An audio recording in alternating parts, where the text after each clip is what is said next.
এমন দেশটি কোথাও খুঁজে পাবে না গো তুমি। এই বঙ্গাবাড়ি কোন দিকে রে? এই রাস্তাতেই। বাকিরা সব এগিয়ে গেছে, আমার জন্যই বোধহয় দাঁড়িয়েছিল। প্রায় 3.5 কিলোমিটার আসার পর এই জায়গাটি পেলাম। তো ফ্রেন্ডস, আজ হঠাৎ বেরিয়েছিলাম আপনাদেরকে একটি রুট দেখানোর জন্য, যেটি হচ্ছে পুরুলিয়া রাঘবপুর মোড় থেকে বঙ্গাবাড়ি যে কানেক্টিং একটি রাস্তা আছে, শর্টকাট রুট। সেই রুটটি আমরা আজ ভিডিওতে জানবো কেমন, আর মেন রুট বরাবর যদি আমরা যাই গোসালা মোড় দিয়ে, তাহলে কত ডিস্টেন্স, কত সময়, কি লাগছে না লাগছে, সব তথ্য এই ভিডিওটিতে আপনারা পাবেন। আর হঠাৎ বেরিয়ে পড়া মানে কিছু কিছু জায়গারও অবশ্যই আপনাদের দর্শন করাবো। পথে হঠাৎ হঠাৎ এরকম কিছু কিছু জায়গা দারুণ দারুণ অটোমেটিক যেন পাওয়া যায়, সেই জায়গাগুলিরও আপনারা তথ্য পাবেন। আর অতি অবশ্যই থাকছে গ্রাম বাংলার এক দারুণ রূপ। তো চলুন শুরু করা যাক।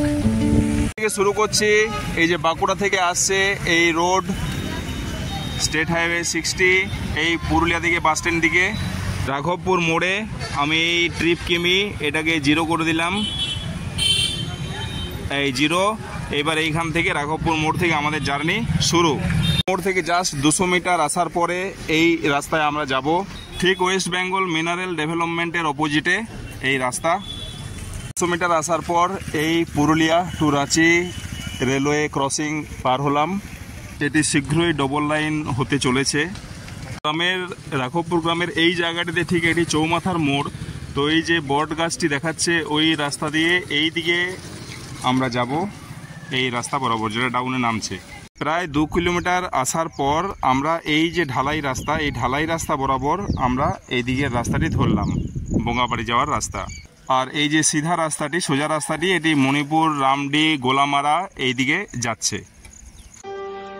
বাংলার মুখ আমি দেখিয়াছি, তাই আমি পৃথিবীর রূপ খুঁজিতে যাই না আর। কবি জীবনানন্দ দাশের লেখা এই কবিতার পংক্তিগুলি যাদের খুবই পছন্দের, তাদের এই রুটটি অবশ্যই ভালো লাগবে, এ বলাই যায়।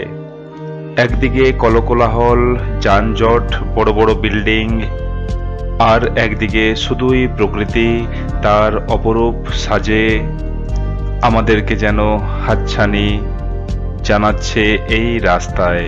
প্রায় 3.5 কিলোমিটার আসার পর এই জায়গাটি পেলাম। এটি একটি ছোটোখাটো চেক ড্যাম। এটি হলো বঙ্গাবাড়ি বিশ্বেশ্বর চেক ড্যাম। পশ্চিমবঙ্গ সরকারের বিজ্ঞান ও কারিগরি বিভাগ, ঠিকঠাক পড়া যাচ্ছে না, শেষে রামকৃষ্ণ মিশন বিদ্যাপীঠও আছে। তো যাই হোক, আমরা প্রায় বঙ্গাবাড়ির এরিয়াতে এসে পৌঁছেছি। আর এই চেক ড্যামটি এখানে। রাস্তার কাজটিও চলছে, আর কিছুদিনের মধ্যেই হয়তো কাজটি সম্পূর্ণ হবে। জানলাম এটি হলো যমুনা জোড়, যেটি পুরুলিয়ার এই প্রান্তের শ্মশানকালী দিয়ে যেটি যাচ্ছে, তার উপরেই এই চেক ড্যামটি নির্মিত হয়েছে। বেরোলেই আমরা কত জিনিস ঠিক রাস্তায় পেয়ে যাই। এই দেখুন একটি church, Saint Peter believers eastern church, বঙ্গাবাড়ি।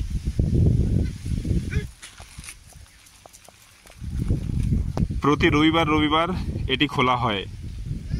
Google ম্যাপে তো সবই পাওয়া যায়, কিন্তু অরিজিনাল আর গুগল ম্যাপের তো পার্থক্য রয়েছে। এই দৃশ্য দেখলে কবি দ্বিজেন্দ্রলাল রায়কে খুব মনে পড়ে যায় না?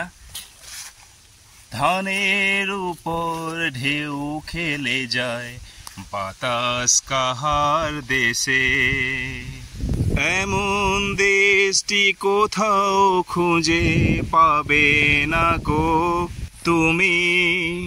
সকল দেশের রানী সেজে আমার জন্মভূমি, সেজে আমার জন্মভূমি, সেজে আমার জন্মভূমি।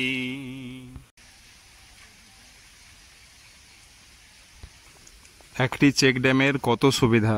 দূর দূরান্ত থেকে মানুষ আসছেন স্নান করার জন্য, আর জল পাওয়ানোর তো সুবিধা রয়েইছে। বাকিরা সব এগিয়ে গেছে, আমার জন্যই বোধহয় দাঁড়িয়েছিল। কি সুন্দর, দারুণ হোয়াইট গোট।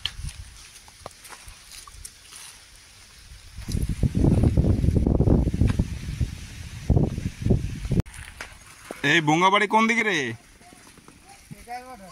এই রাস্তাতেই পাক্কা 4 কিলোমিটার এই আমরা বঙ্গাবাড়ি গ্রামে ঢুকছি।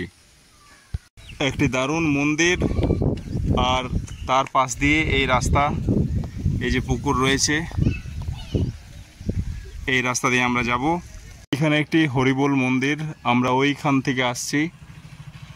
এই রাস্তা এখানের, এই প্রথম দেখলাম BL&LRO অফিস পুরুলিয়া 2, এই রাস্তার পাশেই।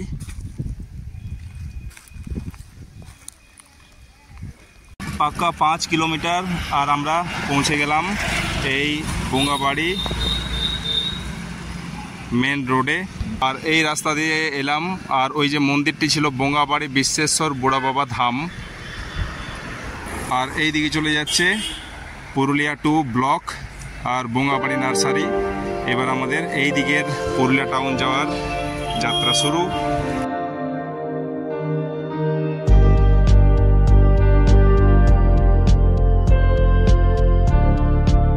বঙ্গাবাড়ি মোড় থেকে ঠিক 1.3 কিমি দূরে এই সেতু, সেই শ্মশানকালী, যেটি আমরা ওখানে চেক ড্যাম পেলাম।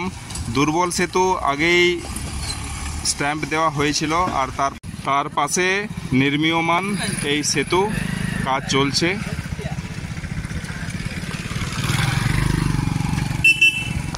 এইখানে শ্মশানকালীটিও দারুণ, মন্দির নির্মাণের কাজ একটি চলছে। রোডের পাশেই এই মন্দিরটি খুব দৃষ্টি আকর্ষণ করলো। এটি জানলাম রানী সতীর মন্দির নির্মিত হচ্ছে। এখানে একটি গোডাউন রয়েছে, তার পাশেই এন্ট্রান্স ওইদিকে হবে, কিন্তু এটি একটি দারুণ দর্শনীয় জায়গা হয়ে উঠবে এ বলাই যায়। বাড়ি থেকে 2 কিলোমিটার আসার পর এই রেলওয়ে ক্রসিং, হয়তো এর আন্ডারগ্রাউন্ড হতে পারে শুনছিলাম। তো এইখানে একটি অবাক গাছও দেখলাম, এই যে তার ফ্রুটসগুলি এইরকম। অনেককেই জিজ্ঞেস করলাম যেটি কি গাছ, বলতে পারলেন না। আমারও জানা নেই, বেশ বড় সড়ো গাছ, কিন্তু এই ফলগুলি কিন্তু বেশ আকর্ষণীয়, দারুণ ফল, প্রচুর ফল ধরেছে। আপনাদের জানা থাকলে অবশ্যই জানান গাছটির নাম। এই যে আন্ডারগ্রাউন্ড যে হবে তার নিদর্শন, এই যে এগুলি অনেকগুলি তৈরি করা হয়েছে এখানে। সম্ভবত 2টি টানেল হওয়ার কথা শুনছিলাম। আমাদের জার্নি শেষ, 1 round complete, are reading 8.9 kilometre, অর্থাৎ এদিক দিয়ে গেলে 5 আর এই রাস্তা দিয়ে ফিরলে 4 কিলোমিটার। তো বন্ধুরা, মেন রোড রাস্তা ভালো, সময় কম লাগবে। আর ওই শর্টকাট রোডটিতে রাস্তা একটু খারাপ, রাস্তার কাজ চলছে হলে মোটামুটি 1 কিলোমিটার বেশি, সময় বেশি লাগবে। কিন্তু যারা প্রকৃতি প্রেমী, যারা একটু ভিডিওগ্রাফি ফটোগ্রাফি ভালোবাসেন, তাদের কিন্তু ওই রাস্তাটিও ভালোই লাগবে। তো কেমন লাগলো ভিডিওটি কমেন্টে জানান। কিছু সাজেশন দেওয়ার থাকলে অতি অবশ্যই সাজেশন দিন। নমস্কার, ধন্যবাদ, দেখা হবে পরবর্তী কোনো পর্বে।